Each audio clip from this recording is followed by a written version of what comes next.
বন্ধুরা, আজকে আমি লাউয়ের খোসা ভাজা করব। তো প্রথমে আমি কেটে নিয়েছি লাউয়ের খোসা। হ্যাঁ, এবার তেল গরম করে নেব। তেল গরম করে আমি পেঁয়াজ আর কালো জিরে ফোড়নে দিয়েছি। এবার দিয়ে দিব লাউয়ের খোসা। আমি কেটে ধুয়ে রেখেছিলাম।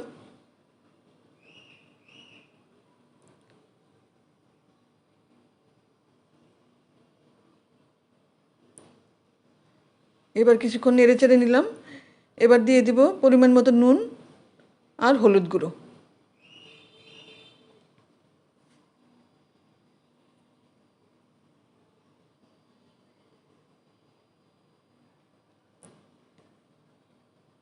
দিয়ে এবার আমি খানিকক্ষণ ঢাকা দিয়ে রান্না করব।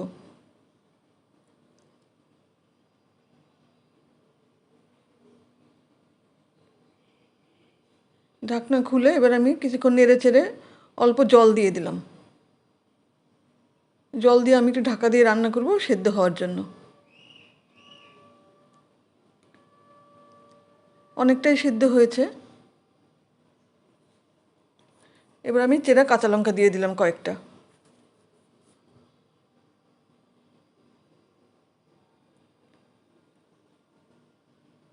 আমি এবার ঢাকা দিয়ে রান্না করব ভালো মতন সেদ্ধ হওয়ার জন্যে। সেদ্ধ হয়ে গেছে ভালো করে। এবার আমি ভেজে নেব খানিকক্ষণ সময় নিয়ে।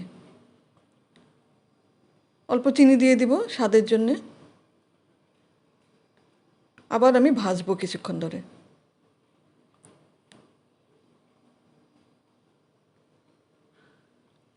একটু ভালো করেই ভেজে নিতে হবে।